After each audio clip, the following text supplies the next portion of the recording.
얼마 전 상담실을 찾은 30대 직장인 부크씨. 누가 칭찬을 하면 잘 받아들이지 못한다고 한다. 칭찬을 들으면 어디론가 숨고만 싶다고.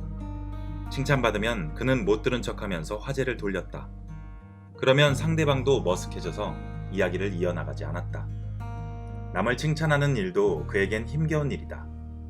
칭찬의 인색한 모습은 팀장으로서의 리더십에도 문제가 됐다. 이성과의 관계도 마찬가지였다. 그는 여자들 사이에서 인기가 많았지만 대개는 그가 먼저 거절 의사를 밝히곤 했다.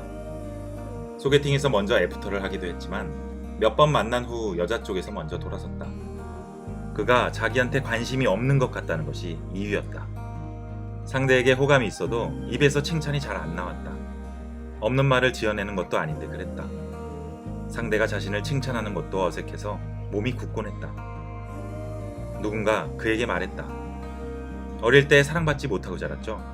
안 그럼 이렇게 까칠할 리가 없어. 상대는 진심 반 농담 반으로 던진 말이었지만 그는 머리를 한 대 얻어맞은 것 같았다. 어린 시절 그는 엄격한 부모 밑에서 성장했다. 오죽하면 단 한 번의 칭찬도 받은 기억이 없었다.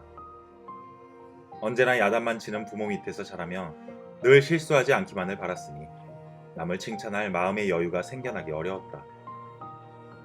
부크씨의 사례에서 보듯 부모가 지나치게 엄격하고 냉정한 경우 자식이 차갑고 무감정한 사람으로 성장할 가능성이 높다. 고기도 먹어본 사람이 먹을 줄 안다고 칭찬도 사랑도 받아본 사람이 더 잘할 수 있는 것이다.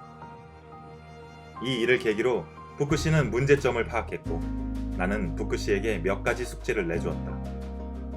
첫째, 자신의 장점을 생각나는 대로 적어보게 했다. 그리고 장점 옆에는 스스로를 칭찬하는 말을 짧게 적어보게 했다. 처음에는 매우 어색하다. 하지만 내가 원하는 만큼 나를 인정해주는 사람은 없으니 스스로를 인정하고 격려할 필요가 있다는 것을 알아야 한다. 부크씨는 조금씩 자신을 칭찬하는 법을 터득해갔다. 그러자 상대의 칭찬을 받아들이기가 좀 더 쉬워졌다. 언젠가부터는 얼굴이 빨개지지도 몸이 뻣뻣해지지도 않았다.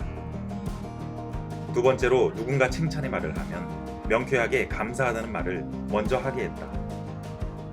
상대를 칭찬했을 때 상대가 유쾌하게 받아들이면 칭찬한 사람도 기분이 좋아지지만 일부러 딴소리를 하거나 어떤 감정도 보이지 않으면 민망해진다. 마지막 숙제는 상대방에게 칭찬의 말을 건네는 것이었다. 누군가가 눈에 띄는 넥타이를 하고 왔으면 지나가듯 넥타이 멋있네 하고 말을 건네는 것이다. 처음에는 입이 잘 안 떨어졌지만 용기를 내자 상대방의 얼굴이 활짝 펴지면서 고맙다고 했다. 부크씨 역시 그렇게 기분이 좋을 수가 없었다. 칭찬을 주고받는 것은 인간관계의 윤활유 역할을 한다. 진심을 담아야 한다는 전제 조건만 기억한다면 칭찬은 최소 비용으로 최대 효과를 내는 값진 선물이 될 것이다. 정신건강의학과 전문의 양창순 박사의 마음 지침서. 오늘 참 괜찮은 나를 만났다입니다. 툭하면 자책과 자기 비하에 시달리는 당신. 있는 그대로의 자신을 받아들이지 못하는 당신. 하지만 내면 깊숙한 곳에는 인정받고 싶은 욕구, 타인을 이해하고 싶은 열망이 있지 않나요?